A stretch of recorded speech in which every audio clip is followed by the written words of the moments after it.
connaissez Émilie qui arrive, mais Émilie Viagremedge, CEO et présidente de Christophe. Voilà, on peut vous présenter. Émilie, vous connaissez Pascal? Pascal est à l'international, c'est des solutions en matériel. Bonjour Émilie et bienvenue.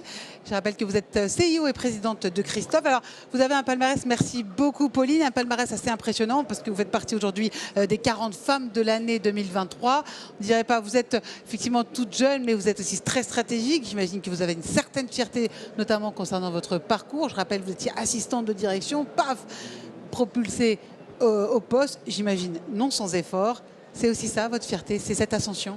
Oui, alors j'ai jamais été assistante de direction, mais j'aurais été très fière de l'être. Ah d'accord, c'est ce qu'on m'a sur ma fiche. Vous inquiétez pas, mais c'est pas grave.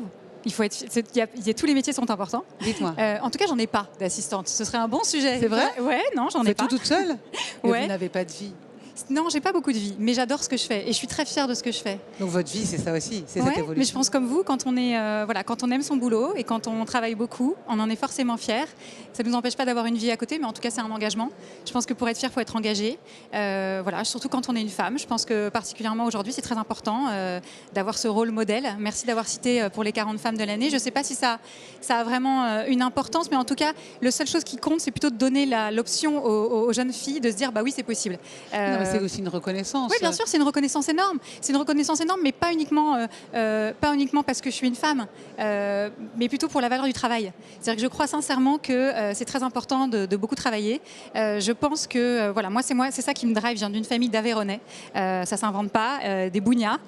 Donc la valeur travail est très forte. Donc je viens d'une famille très très simple. Donc jamais personne n'aurait pu imaginer qu'un jour j'aurais pris la présidence d'une maison de luxe. C'est pour ça que je vous disais tout à l'heure, j'aurais pu être assistante de direction. J'ai fait beaucoup plus difficile que ça. Je pense qu'il n'y a pas de sous-métier. Je pense que ce qui est important surtout, c'est d'être toujours fier, même si on fait des cartons un jour dans sa vie, ce qui m'est arrivé pour plein de raisons. Je pense que ce qui est important, c'est d'être fier et de le faire bien.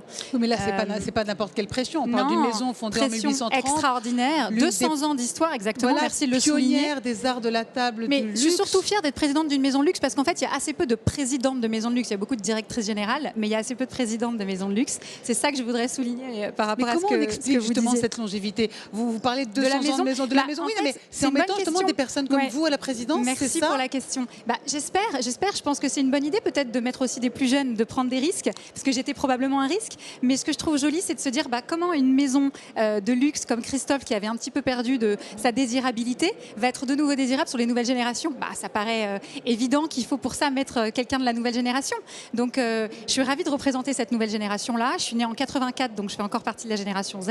Donc, je trouve que c'est assez sympa aussi de se dire, oui, on peut parler d'argenterie, qui est finalement un produit qui pourrait paraître obsolète, qui pourrait parler à nos grands-mères, et de dire, non, la nouvelle génération, elle aussi, elle aurait envie d'avoir du beau.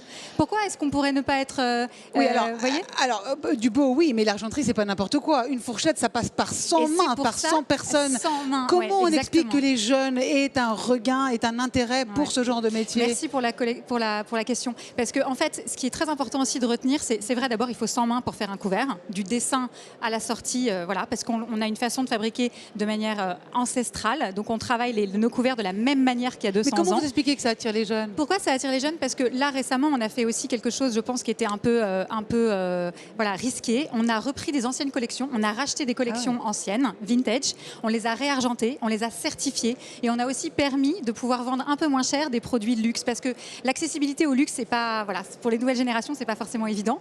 Et donc, comment parler aux nouvelles générations? D'abord, il faut donner du sens. Et donner du sens, ça passe par l'économie circulaire, ça passe par la RSE. Et dire à une nouvelle génération que ce produit, il dure pour toujours, qu'il est réparable et que donc par essence, intrinsèquement, il est circulaire, ça a beaucoup de sens. En plus, on peut le faire payer moins cher, parce que comme c'est une collection vintage, elle a déjà vécu. Elle peut être parfois même aussi belle qu'une collection nouvelle, parce qu'il y a une patine, il y a quelque chose, le temps s'installe et le temps, c'est sublime. Donc voilà, en fait, je pense que s'adresser aux nouvelles générations, c'est aussi leur donner du sens, pas uniquement vendre de l'argent pour de l'argent, mais vendre de l'argent avec une histoire, une âme, incarner son produit et lui dire, oui, c'est du Christophe, et en fait, c'est sublime, même si ça a 150 ans, c'est encore plus beau aujourd'hui. C'est les attirer par la fierté de cette marque ancestrale. Vous avez tout compris, je pense vraiment que c'est une marque dont la France doit être fière. Les équipes le sont, évidemment. J'ai cette chance inouïe d'avoir des équipes extraordinairement engagées et qui croient en la maison plus que tout. J'ai énormément de chance. Mais avant tout, il faut être fier de cette marque, qu'elle soit une marque française. C'est un morceau d'histoire de France. Les usines Christophe ont été réquisitionnées pendant les 2 guerres mondiales pour fabriquer des armes. Les usines Christophe et les gens qui y travaillent depuis 200 ans, il y a des familles de génération en génération qui y travaillent. Christophe est partout dans Paris. Les 2 victoires de l'Opéra Garnier, par exemple, les 2 statues de l'Opéra Garnier, c'est du Christophe. L'escalier de Napoléon du Louvre, c'est du Christophe. Voilà, il y a Notre-Dame de la Garde à Marseille, c'est du Christophe. C'est du patrimoine historique. C'est du patrimoine historique. Christophe fait partie intrinsèquement de l'histoire de France. Et ça, évidemment, comme vous l'avez souligné, c'est une énorme fierté pour les équipes et pour moi, évidemment. Merci beaucoup. C'est moi qui vous remercie. Viagre Maître, je rappelle que vous êtes CEO et présidente de Christophe. Et c'est une belle génération, une belle perspective pour l'avenir.